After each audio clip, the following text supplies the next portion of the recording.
Hello everyone, very good morning to all of you. तो आज का जो हमारा टॉपिक है दैट इज करंट सोर्स। पिछली वीडियो में मैंने आप लोगों के साथ डिस्कस किया था what is ideal voltage source and what is practical voltage source. आज हम बात करेंगे करंट सोर्स की। तो करंट सोर्स आपका क्या होता है, it is a two terminal electronic device और जो लोड रेजिस्टेंस होंगे it is connected across its terminal. Current source जो है यहाँ पे मैंने शो किया हुआ है कि आपके दो टर्मिनल के बीच में जो भी आपका लोड रेजिस्टेंस होगा वो यहाँ पे आपका कनेक्टेड होगा। और दूसरी चीज आपकी है कि it absorbs and deliver the electric current.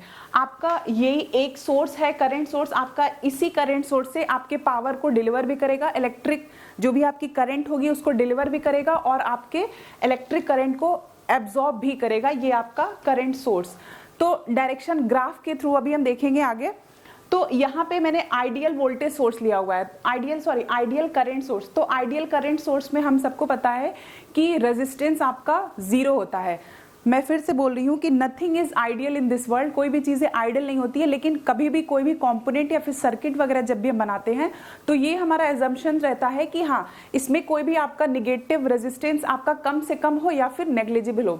तो यहाँ पे मैंने बात किया आइडियल करंट सोर्स की। तो यहाँ पे आपका आइडियल करंट सोर्स का अगर हम ग्राफ देखेंगे तो हम ये पाएंगे कि जब भी हम वोल्टेज और टाइम के रिस्पेक्ट में जब भी हम आगे बढ़ रहे हैं, ऑल्दो कि हमारा वोल्टेज कितना भी हम इंक्रीज कर रहे हैं या फिर टाइम हम कितना भी इंक्रीज कर रहे हैं, लेकिन जो करंट का जो आपके करंट का जो अमाउंट है ये आपका फिक्स है। इतनी करंट आपको, ये आपकी कांस्टेंट करंट आपको थ्रू आउट पूरे टाइम या फिर थ्रू आउट पूरे आपके वोल्टेज मिलेगी। दूसरी लाइन आपकी यही है कि it independent of the voltage source terminal, मतलब कि आप वोल्टेज को कितना भी आप इंक्रीज कर रहे हो, आपका इससे करंट का जो अमाउंट, करंट की जो वैल्यू है वो आपकी इफेक्टेड नहीं हो रही है। नेक्स्ट हम बात करें कि absorb and deliver the electric current. आपका एब्जॉर्ब, यही आपका एक जो करंट सोर्स है वो दोनों तरीके से काम करेगा। आपका करंट को, पावर को एब्जॉर्ब भी करेगा, करंट को एब्जॉर्ब भी करेगा और आपके करंट को डिलीवर भी करेगा। तो एब्जॉर्ब आपका कब करेगा, पावर का एब्जॉर्प्शन कब होगा और डिलीवर्स कब होंगे।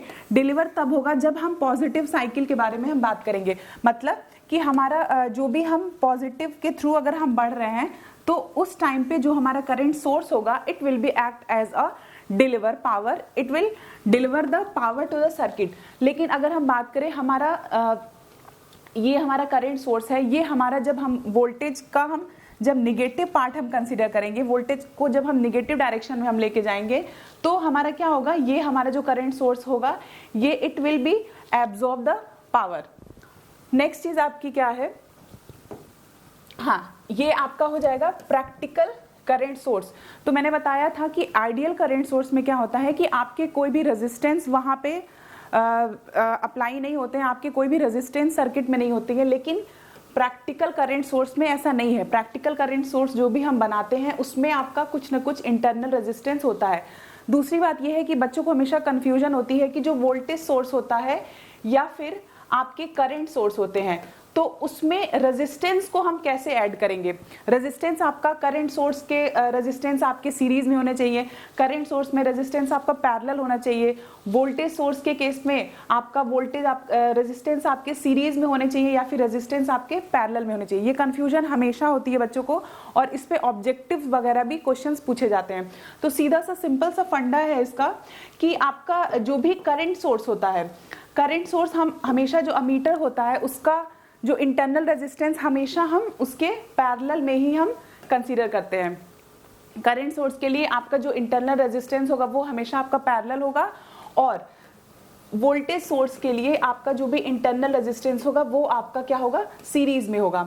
यही आपका थेवेनिन और नॉर्टन भी बताता है। थेवेनिन आपका यही बताता है कि जो आपका टोटल वीटीएच होगा वो आपके आरटीएच के सीरीज में होगा। ठीक वैसे ही आपका जो नॉर्टन होगा IN it will be parallel to the RN, उसका जो भी आपका इंटरनल रेजिस्टेंस होगा उसके RN। तो यहाँ पे हम प्रैक्टिकल सोर्स की बात करेंगे। तो प्रैक्टिकल सोर्स में यही है कि आपका जो करंट सोर्स है इसके पैरेलल में आपका जो इंटरनल रेजिस्टेंस है वो आपका अपीयर होगा।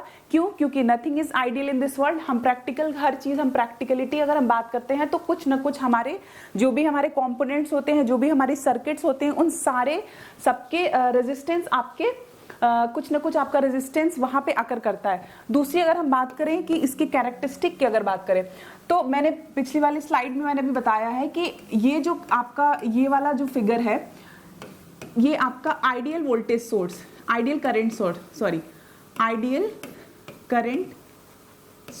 ये आपके आइडियल करंट सोर्स को दिखाएगा। मतलब कि आप जब भी वोल्टेज को आप या फिर टाइम के रिस्पेक्ट में, करंट को आप वोल्टेज के रिस्पेक्ट में ले सकते हैं या फिर टाइम के रिस्पेक्ट में ले सकते हैं। तो आप वोल्टेज को कितना भी इंक्रीज कर रहे हो, आइडियल के केस में आपकी करंट जो है वो through out span, through out time आपकी कांस्टेंट रहेगी। लेकिन आइडियल के, प्रैक्टिकल के केस में ऐसा नहीं होता है। क्यों नहीं होता है? क्योंकि कुछ ना कुछ जो वोल्टेज ड्रॉप होता है अक्रॉस दिस रेजिस्टेंस, तो हम जो भी करंट यहाँ से हमारी पास होगी टोटल हमारी लोड के अक्रॉस हमारी अपीयर नहीं होगी। क्यों? क्योंकि यहाँ पे हमारा कुछ ना कुछ इंटरनल रेजिस्टेंस है, जिसके कारण से यहाँ पे आपका कुछ ना कुछ वोल्टेज ड्रॉप आपका इस रेजिस्टेंस के थ्रू हो जाएगा। तो इसलिए हमारी जो करंट है वो हमारी थ्रू आउट कॉन्स्टेंट नहीं होके हमारी टाइम के साथ हमारी डिक्रीज होने लगती है। तो this is called the ideal current source. दूसरी चीज यही है कि एब्जॉर्प्शन और डिलीवर की मैंने बात किया, तो एब्जॉर्ब आपका तब, डिलीवर आपका पावर तभी करेगा जब हम पॉजिटिव डायरेक्शन में जाएंगे। It will B deliver the power, ये आपका पावर डिलीवर करेगा। और नेगेटिव डायरेक्शन की जब भी हम बात करेंगे तो इसमें आपका जो पावर होगा वो एब्जॉर्ब होगा। तो ये था आपका ideal current source and practical current source. Thank you so much.